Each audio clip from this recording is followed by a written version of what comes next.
Renungan Pagi, Yesus Nama di Atas Segala Nama oleh Ellen G. White, 8 Maret 2024. Mari kita berdoa. Bapa kami yang di sorga, Allah pencipta langit dan bumi, laut dan segala isinya, Allah yang maha besar, maha kuasa, sumber segalanya, yang kami sembah selalu melalui anak-Mu yang tunggal, Yesus Kristus. Terpujilah Yesus, anak Allah yang maha tinggi, yang adalah anak domba yang menghapus dosa dunia ini.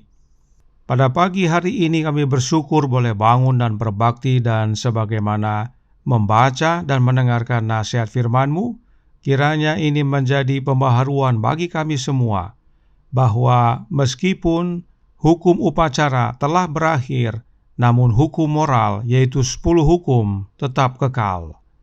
Beserta kami sepanjang perbaktian ini, kehendak-Mu yang jadi. Ampun kami akan dosa dan salah, karena kami berdoa hanya dalam nama anak Allah yang tunggal, Yesus Kristus, yang adalah Tuhan dan Juru Selamat kami. Amin.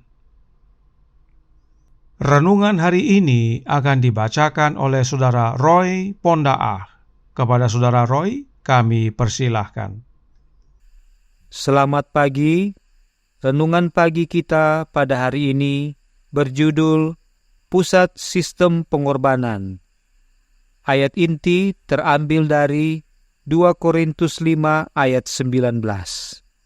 Sebab Allah mendamaikan dunia dengan dirinya oleh Kristus dengan tidak memperhitungkan pelanggaran mereka. Ia telah mempercayakan berita pendamaian itu kepada kami. Meskipun kematian Juru Selamat mengakhiri hukum perlambangan dan bayangan, hal itu tidak sedikit pun mengurangi kewajiban hukum moral.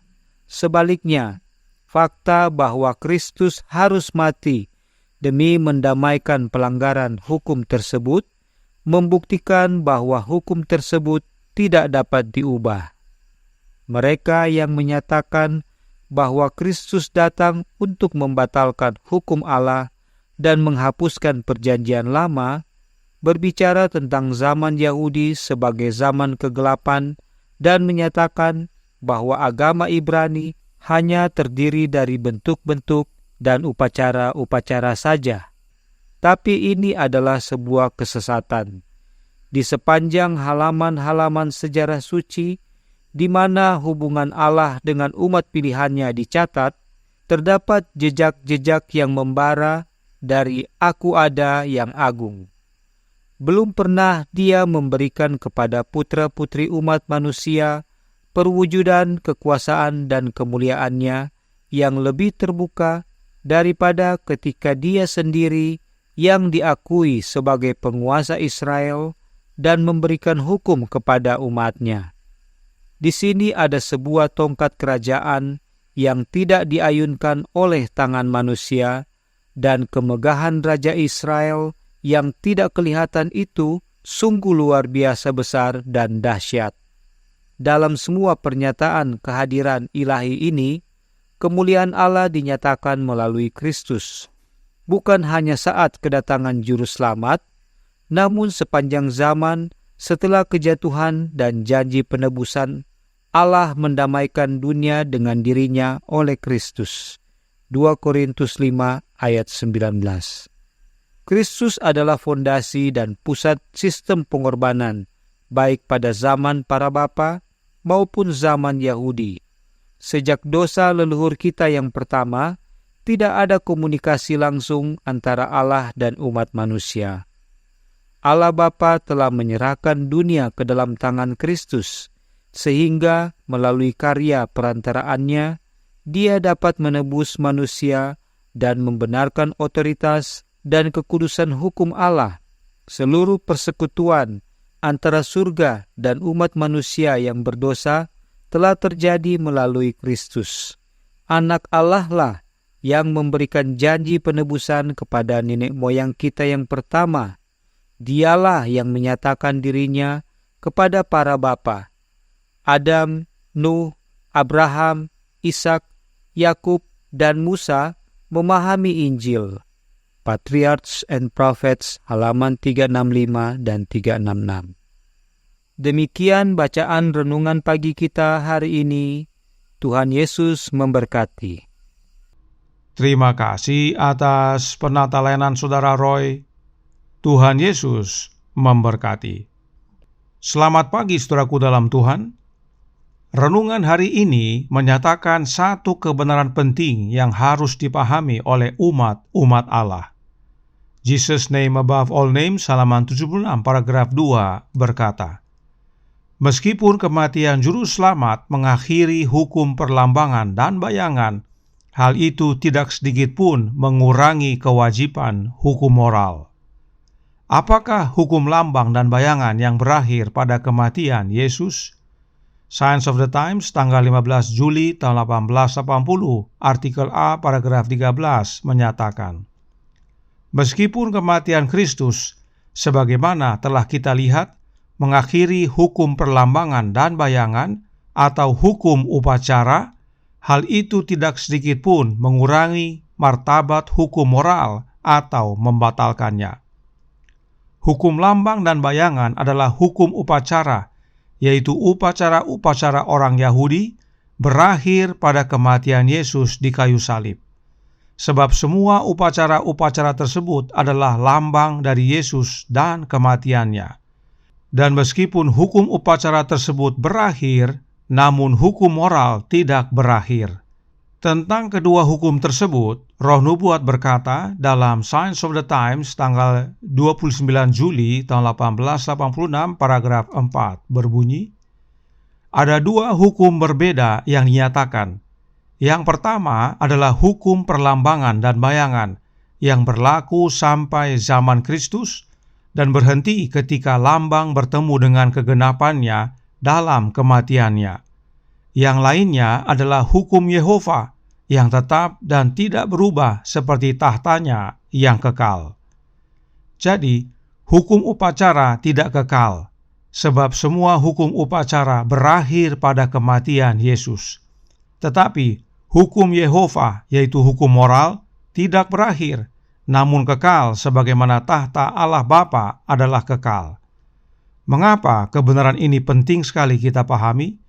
Karena masih banyak umat Allah yang menyatakan bahwa hukum upacara masih berlaku sampai sekarang dan bahkan sampai kekekalan. Itu sebabnya mereka masih merayakan hari-hari raya orang Yahudi meskipun sudah mereka modifikasi.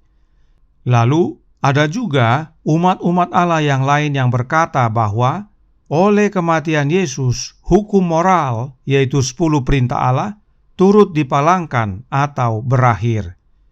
Itu semua adalah praktek dan pernyataan yang salah.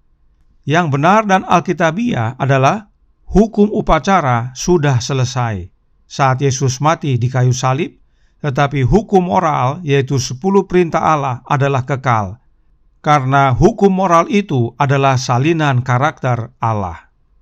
Nah, tentang hukum upacara, Roh Nubuat menjelaskan dalam manuskrip 19 tahun 1897 paragraf 19. Adalah keinginan Kristus untuk menyerahkan kepada murid-muridnya suatu tata cara yang akan melakukan bagi mereka hal yang mereka butuhkan, yang akan berfungsi untuk memisahkan mereka dari ritual dan upacara yang sampai sekarang mereka lakukan sebagai hal yang esensial, tetapi yang membuat penerimaan Injil tidak lagi dengan kekuatan apapun. Melanjutkan upacara-upacara tersebut merupakan penghinaan bagi Yehova. Melanjutkan ritual-ritual hukum upacara adalah menghina Yehova yang adalah Allah Bapa. Sebab ritual-ritual hukum upacara tersebut sudah berakhir dalam kematian anaknya. Oleh karenanya tidak perlu dirayakan atau dilakukan lagi. Dan sebagaimana gantinya, Yesus memberikan tata cara yang baru, yaitu yang disebut perjamuan suci. Perhatikan penjelasan Roh Nubuat tentang perjamuan suci. Masih dalam manuskrip yang sama, kita baca paragraf 18. Dalam peraturan ini, Kristus membebaskan murid-muridnya dari perhatian dan beban kewajiban Yahudi kuno dalam tata cara dan upacara. ini tidak lagi memiliki kebaikan apapun, karena lambang bertemu dengan kegenapannya dalam dirinya, otoritas dan dasar dari semua tata cara Yahudi yang menunjuk kepadanya sebagai persembahan besar dan satu-satunya yang manjur untuk dosa-dosa dunia. Dia memberikan peraturan sederhana ini sehingga hal tersebut boleh menjadi waktu yang istimewa ketika Dia sendiri akan selalu hadir untuk memimpin setiap orang yang berpartisipasi di dalamnya agar merasakan denyut hati nurani mereka sendiri untuk menyadarkan mereka pada pemahaman tentang pelajaran yang dilambangkan, untuk menghidupkan kembali memori mereka, untuk menginsafkan dosa, dan untuk menerima persembahan pertobatan mereka. Yesus memberikan peraturan sederhana, yaitu perjamuan suci, di mana Dia akan selalu hadir, yaitu oleh kehadiran Roh-Nya. Mengapa disebut sederhana? Karena tidak perlu lagi menghitung tanggal berapa Paskah dirayakan dan seterusnya. Tidak perlu lagi memeriksa kapan bulan baru. Tidak perlu lagi ribet dengan tetek bengek hukum upacara. Dan bahkan tidak perlu lagi repot dengan darah, sebab tidak ada lagi korban yang dipersembahkan. Kita cukup menyiapkan roti dan anggur yang adalah lambang daging dan darah Yesus. Tentang hal ini Roh Nubuat berkata dalam Kerinduan Segala Zaman, buku pertama, halaman 420, paragraf 4. Makan daging dan minum darah Kristus ialah menerima Dia sebagai juru selamat pribadi, percaya bahwa Ia mengampuni dosa-dosa kita, dan bahwa kita sempurna dalam Dia. Inilah yang ayat inti renungan hari ini nyatakan dalam 2 Korintus 5 ayat 19. Sebab Allah mendamaikan dunia dengan dirinya oleh Kristus, dengan tidak memperhitungkan pelanggaran mereka. Ia telah mempercayakan berita pendamaian itu kepada kami, sehingga kita dapat bersatu kembali dengan Allah yang adalah Bapa kita. Renungan hari ini berkata dalam Jesus Name Above All Names, halaman 76, paragraf 5. Allah Bapa telah menyerahkan dunia ke dalam Kristus, sehingga melalui karya perantaraannya Dia dapat menebus manusia dan membenarkan otoritas dan kekudusan hukum Allah. Seluruh persekutuan antara sorga dan umat manusia yang berdosa telah terjadi melalui Kristus. Inilah pentingnya kita memahami bahwa Yesus adalah pusat sistem korban.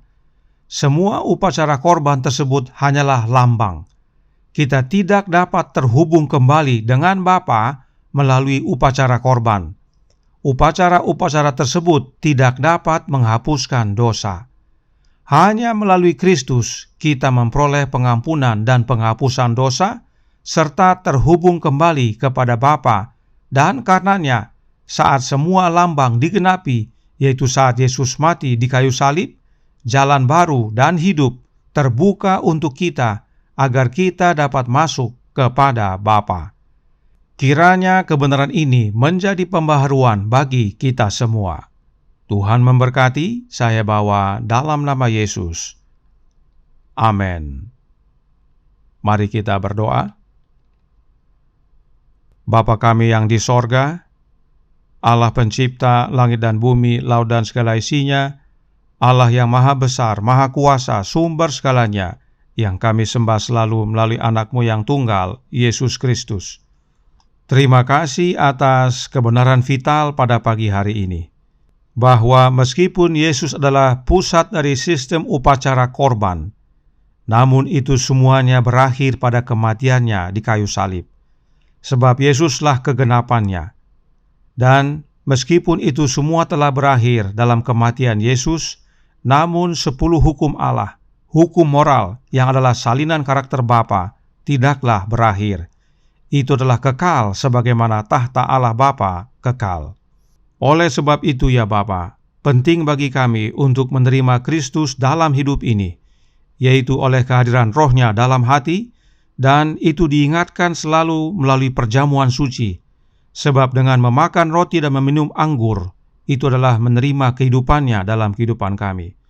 Beserta kami sepanjang hari ini kehendak-Mu yang jadi, ampun kami akan dosa dan salah, karena kami berdoa hanya dalam nama Anak Allah yang tunggal, Yesus Kristus, yang adalah Tuhan dan Juru Selamat kami. Amin.